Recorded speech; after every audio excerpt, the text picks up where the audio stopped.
दोस्तों, जैसा कि आप सब जानते हैं कि शुरुआत में 14 जून को सुशांत को देखने के 10 मिनट के अंदर ही ये अनाउंस कर दिया गया था कि उनके साथ जो कुछ भी हुआ वो उन्होंने खुद किया, जिंदगी से हार कर लिया।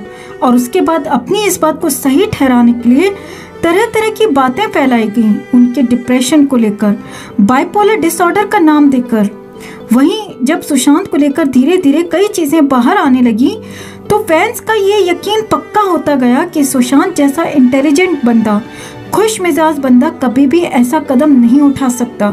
दोस्तों, जिन फैंस ने सुशांत की खूबियों को उनके केस में उनके न्याय के लिए लड़ने की ताकत बनाया, उन्हीं खूबियों को देखते हुए कई लोगों ने इसे कोई और ही एंगल देकर सुशांत की सुसाइड वाली थियोरी को सही ठहराने की कोशिश की।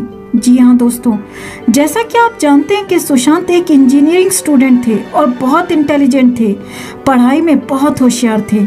वहीं वो बहुत दूरदर्शी भी थे, हमेशा आगे की सोच के चलते थे, 5 साल की प्लानिंग करके चलते थे।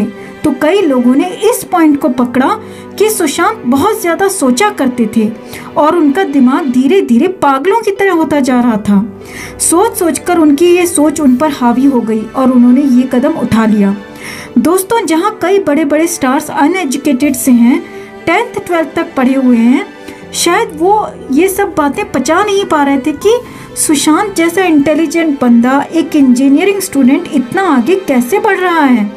दोस्तों, सुशांत के कई ऐसे वीडियोस आप देख सकते हैं नेट पर, जहां वो बड़े बड़े फिजिक्स के प्रॉब्लम चुटकियों में सॉल्व करते नजर आ रहे हैं, जबकि दूसरे बड़े बड़े स्टार्स मामूली कैलकुलेशंस करने में भी सर पकड़ लेते हैं। तो क्या ये सब बातें उन्हें पागल करार देती हैं? अगर आपको याद हो दोस्तों, तो उनके रूम से कई डायरीज मिली थीं, कई नोट्स मिले थे जिसमें उनके सपनों को लिखा पाया गया था। उनके 50 ड्रीम्स की पूरी लिस्ट भी मिली थी, जिनमें से कई सपने वो पूरे भी कर चुके थे और आगे भी कर रहे थे। तो कई ऐसे आर्टिकल्स हैं कि सुशांत ने सपने देखे थे, इतनी आगे की प्लानिंग कर रखी थी, और यही सब सोच सोच के कहीं ना कहीं वो निराश होते चले गए और उन्होंने अपने साथ ये सब कुछ कर लिया, क्योंकि वो ये सब अचीव नहीं कर पा रहे थे। मगर इन्हीं बातों को देखते हुए सुशांत के फैंस ने मजबूती से अपनी बातें रखी कि जो इंसान इतनी आगे की प्लानिंग करके चलता है, इतने ऑप्शंस खोले रखता है, वो ऐसा कदम कभी उठा ही नहीं सकता। जो अपने शुरुआती स्ट्रगलिंग दौर में हार नहीं माना, वो अभी इंजीनियरिंग स्टूडेंट से लेकर MS धोनी की उड़ान भरने के बाद, ये सफलता हासिल करने के बाद ऐसा कदम उठा ही नहीं सकता। तो इस तरह से हम SSRians ने उनकी जिस डीप थिंकिंग को उनकी ताकत माना, उन्हीं पॉइंट्स को कई लोगों ने उनकी कमजोरी बताते हुए, उन्हें पागल साबित करते हुए उनके साथ हुए हादसे को कुछ और ही नाम दे दिया और उन्हें दुनिया के सामने डरपोक, कायर सुशांत बनाकर दिखाने की कोशिश की।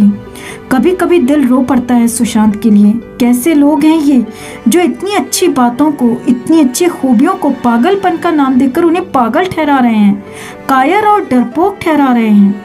ऐसे में उम्मीद थी तो सिर्फ CBI से, लेकिन अब वो भी ठंडी पड़ती नजर आ रही है।